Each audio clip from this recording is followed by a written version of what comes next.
Teman itu ya ada batasannya, ada teman untuk curhat, ada teman untuk main, ada teman untuk belajar, ada teman untuk olahraga, ada teman untuk lain-lainnya. Jadi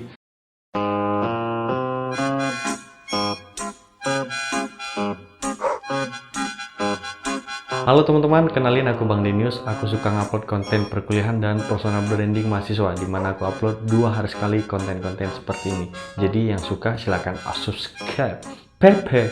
Silahkan subscribe channel ini supaya aku makin rajin dalam upload konten-konten yang bermanfaat untuk kamu. Oke, kali ini kita akan ngebahas tentang apa? Yaitu tips dapatin teman di perkuliahan online. Ya banyak banget ya yang punya masalah seperti ini ya.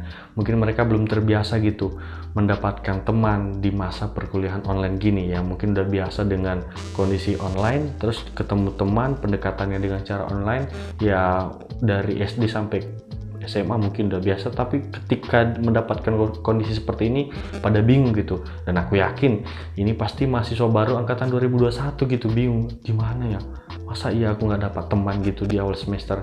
Lalu bagaimana tipsnya? Di video ini kita akan ngebahas tips-tips mendapatkan teman di perkuliahan online. Sebelumnya ya kita harus paham dulu ya, guna teman ini apa sih ya. Masa ya kita capek-capek nyari teman terus nggak ada gunanya, ya mending gak usah nyari teman gitu ya. Kita paham lah ya, pada umumnya sebenarnya manusia ini nggak bisa hidup sendiri ya, terutama juga mahasiswa. Aku yakin ya mahasiswa ini pasti butuh teman, nggak bisa hidup sendiri. Kalau misalnya ada yang bisa hidup sendiri, aku nggak tahu itu mahasiswa apa gitu. Silahkan bahas di kolom komentar gitu, mahasiswa apa yang bisa hidup sendiri tanpa ada interaksi dengan orang lain gitu.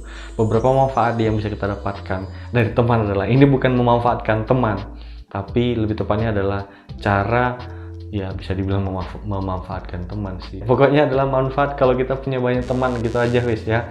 Jangan membawa ke hal negatif, ntar malah teman mengira wah aku dimanfaatkan nih sama temanku ini, mati kok nanti ya. Oke, manfaat yang pertama adalah kamu bisa belajar bareng. Nah kalau kamu punya teman itu enak banget. Kamu bisa, kalau misalnya ada sesuatu yang nggak kamu ngerti, kamu bisa tanya ke dia. Kalau misalnya kamu bingung, bosan untuk belajar sendiri, silahkan belajar bareng. Yang ngerjain tugas bareng juga bisa ya, nggak hanya belajar. Kemudian yang kedua adalah ya reminder tugas. Aku paham ini pasti perlu banget teman-teman. Aku orang yang suka banget lupa jadwal deadline tugas ataupun latihan mata kuliahku.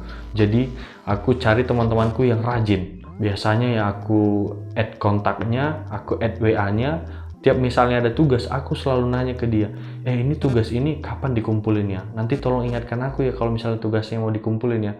Ini penting banget, serius. Buat kalian yang memang sering lupa ya, ataupun mungkin malas catat jadwal gitu, atau mungkin jadwal kalian terlalu banyak, silakan gunain teman sebagai cara terbaik, sebagai reminder ketika memang ada tugas ataupun ada latihan gitu. Aku yakin pasti diingatin gitu ya. Kalau mau ya cari yang lawan jenis lah, biar inilah gitu ya, paham lah ya maksudku. Dan yang ketiga adalah teman itu kita bisa gunakan sebagai tempat atau orang yang bisa berbagi tugas, berbagi latihan, atau mungkin ya ada UAS ataupun UTS yang itu bentuknya take home. Take home ini adalah tugas atau project yang dilaksanakan di luar dari kelas gitu, bisa dilaksanakan sebelum ujian. Jadi nanti pengumpulannya kondisional juga, intinya ada jadwalnya lah gitu ya. Kau bisa berbagi, aduh aku belum selesai UTS ku, bagi dong. Oke silahkan dibagi, tapi ingat ini jangan ditiru ya. Ini memang tergantung, kalau memang kalau bisa ya kalian kerjasama gitu UTS-nya, tapi kalau mau ya kerjakan juga semampumu, karena ya UTS ini penting banget untuk mengukur seberapa bagus atau seberapa udah level kemampuan menjadi dosen ataupun gurumu, bisa menyesuaikan nanti, bisa ngasih treatment yang baru gitu. Makanya disarankan jangan pernah nyontek, ntar gurumu ngira kamu udah ngerti gitu padahal kamu belum ngerti, alias itu tadi contekan dari temanmu ya. Tapi kalau memang mau belajar, monggo. Misalnya ada pertanyaan nomor 1, silakan diskusikan gitu, kira-kira jawaban yang benar seperti apa. Itu menurutku nggak apa-apa ya, diskusi tentang jawaban. Yang penting jangan mentah-mentah copy paste punya dia, jawaban dia tadi. Yang keempat adalah kita bisa saling curhat. Nah ini menurutku penting ya, apalagi kita paham lah ya di masa perkuliahan ini, masalah itu banyak banget, mulai dari masalah organisasi, masalah asmara, masalah kuliah, masalah keluarga belum lagi. Yang punya masalah keluarga ya, aku gak paham itu beban pasti banyak banget. Dan aku yakin biasanya lah cara terbaik kita untuk membuat diri kita lebih damai atau lebih tenang adalah menceritakan atau meluapkan isi hati kita kepada orang lain, lebih tepatnya curhat kepada orang lain.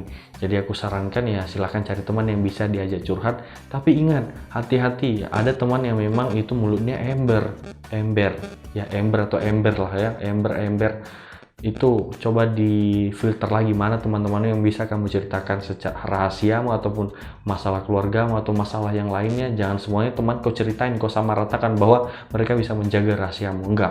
Jadi teman itu ya ada batasannya, ada teman untuk curhat, ada teman untuk main, ada teman untuk belajar, ada teman untuk olahraga, ada teman untuk lain-lainnya. Jadi teman itu ya memang beda-beda bidangnya kan, sesuaikan aja dengan kebutuhanmu. Yang kelima, supporting ketika dompet kosong.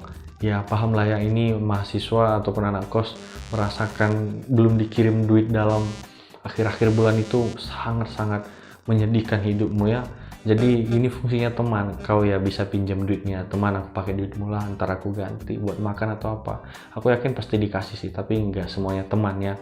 Ya kalau teman dekat ataupun teman yang udah kenal lebih lama ya pasti dikasih. Tapi ingat, kau juga harus tahu diri, jangan kau yang minjem dia pula yang ngemis-ngemis untuk minta duitmu tadi. Ya sadar diri lah, kalau karena kau yang minjem ya silakan balikin tepat waktu. Yang keenam adalah titip absen. Ya tapi ini jangan ditiru ya, kalau dulu offline gitu ini hal yang memang selalu terjadi ya.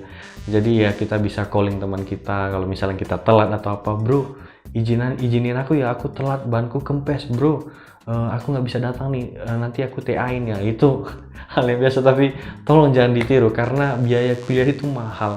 Kalau kamu skip kuliah, kamu bisa ketinggalan mata pelajaran gitu.